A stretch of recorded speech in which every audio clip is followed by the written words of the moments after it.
So I was diagnosed with ulcerative colitis in my mid-20s, and it is a chronic inflammation of the large bowel, and it results in chronic diarrhea, pain, inability to properly digest food, and some issues with like fluid balance and electrolyte balance and those kinds of things. The first time in 2014 that I got this massive chronic migraine attack, it started in October, and that single migraine didn't lift until after Christmas. So it was day on, day out, chronic pain in my head, but also with migraine. One of the doctors that I once saw was so happy because I was the first person that they ever met that had all migraine symptoms possible that have ever been listed, which is pain in the head, but also pain in the body, pain in the gut, chronic, so muscle tension, so it kind of feels like a harness, or armor, because all of my back muscles would get so tight. The constant nausea, light sensitivity. I would say that I was sensitive to light both in and out of migraine. So light sensitivity was something that sort of just built over time in my life, but during migraine attacks, it was really bad. And also I was very limited with what I could eat. I wasn't able to eat any food that I hadn't prepared myself. I never tested for any food allergies yet. When I had chronic migraines and chronic gut inflammation, I realized that if I started to restrict my diet, it made me feel better, momentarily.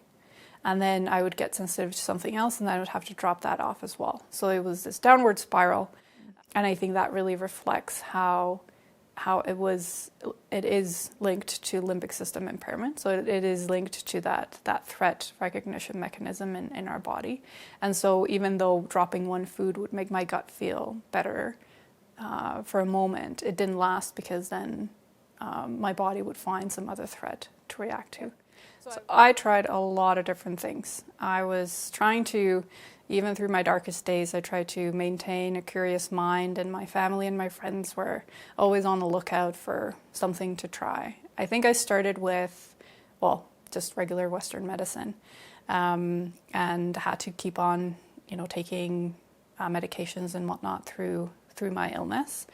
And I think there's a lot to say about, Western medicine can be very helpful, but I think when we get to these chronic states of illnesses that just sort of spiral downwards over years, it often starts to lose its teeth. On the alternative side, I tried several different naturopaths, acupuncture, osteopathy, chiropractic treatments for people who have concussions, which I've never had, but apparently I had all the markers for having very, very bad concussions.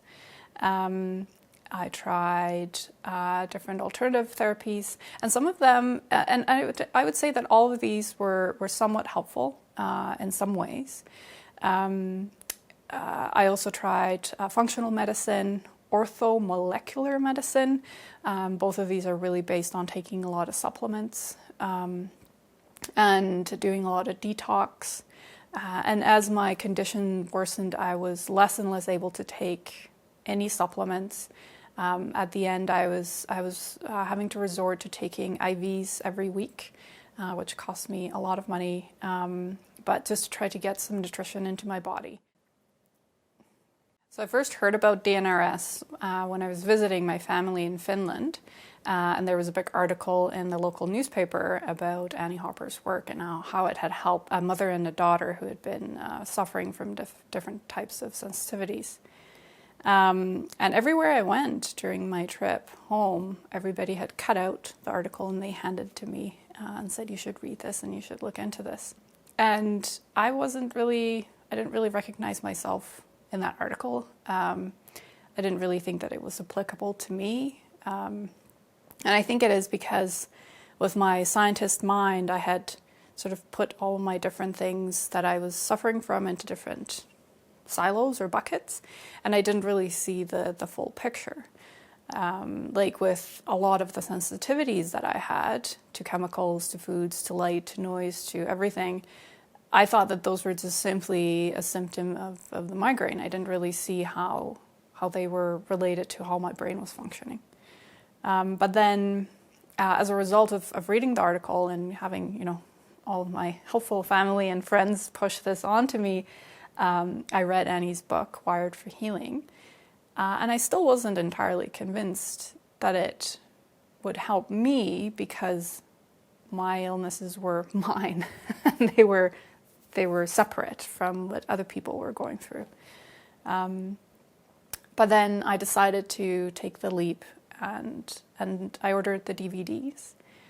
And I went through about half of the program on the DVDs. And that's when I became completely convinced that this is exactly what is going on with me. It is a brain impairment that is causing all of these symptoms in my body. But I also realized that I needed a little bit more support.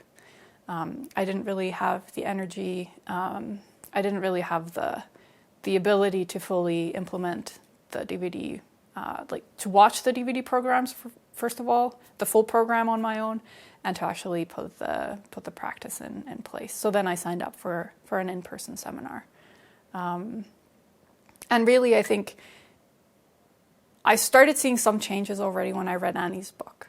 So the little hope started to glimmer, but it's so hard to feel hope when you're in that place. Because you've gone through so many different things, and you've had so much hope, and nothing worked. And then there's this amazing piece of hope. And so I think I kind of ignored the initial changes that I was seeing, just thinking, oh, well, it's the placebo effect, which is an amazing effect, and we should all celebrate it. I was thinking, oh, I'm just imagining these changes. But then when I did the DVDs, even half of them on my own, I started to have some major realizations and started to see some improvements. And after I did the in-person program, then the recovery for me was glorious and amazing and very fast. It was incredible. And then seeing other people starting to eat a banana, This girl hadn't eaten a banana in so many years. Hi, Rachel. And she ate a banana, and just the joy in that. And being able to see the joy in others and the hope blooming in people who I didn't think that there were others like me. But then I realized when I got to the in-person seminar, there are so many people who are suffering just like me. And sort of eerily similar things too. And we all started to improve. That was really incredible. But most of all, for me, I started to see the changes in myself as I realized that this is my chance. I can actually get healthy. I started to eat some more foods. I tried 5 different foods that I hadn't been eating in 5 years during that in-person seminar. After I got home, I was able to go out with the family and actually have a meal and sit and be part of this great celebration. And it was just amazing being really fully part of the family again and being able to be in the world. And that was only 5 days after. I have never in my life felt healthy for a single day. And I can see that I can get there. I put absolutely everything that I had into implementing the program. And then it took me about 3 months. And I was 95% there. There was just a couple of food sensitivities that I was still working on. And it took me another about 3 months to fully recover even from those little things that were kind of straggling behind.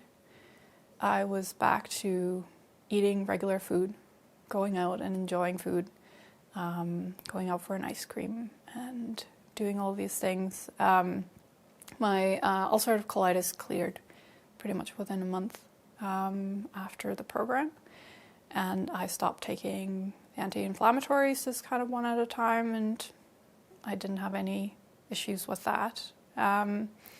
Migraines lifted very quickly. I actually even really remember, because it just was not something that was part of my life anymore. I started doing a lot of physical activity, sports. I started running, and I'm one of those people who I always thought that I'm bad at sports. And now, after I've recovered from limbic system impairment, I actually realized that it was my limbic system that was reacting to an increased heart rate and causing pain in my body. So once that lifted, about a month after I finished the in-person seminar, I ran my very first running race. It was 5 kilometers. Not a lot for, somebody who's run a marathon, but it was an amazing accomplishment for myself. I started going to a gym, and then I was spending a lot more time riding horses and going out swimming. And it was just this, I would call it my daily triathlon, because I would wake up and I would go out for a swim, and then I would go out riding, and then I would go out to the gym in the evening, and just enjoying this amazing ability that my body has to move without pain and discomfort. So that was one of the completely unexpected side things that came out of my recovery. I never thought that I had limbic system impairment that affected my ability to do physical activity, but it certainly did. This is such a paradigm shift. It's not an easy thing for somebody like me who was trained in sort of biology in the early 2000s in the university, and all the human physiology and anatomy that I have studied. It wasn't an easy thing for me to kind of see that there was such a key control that the brain plays in the overall physiology and health and wellness, and especially the role of the limbic system. It's amazing.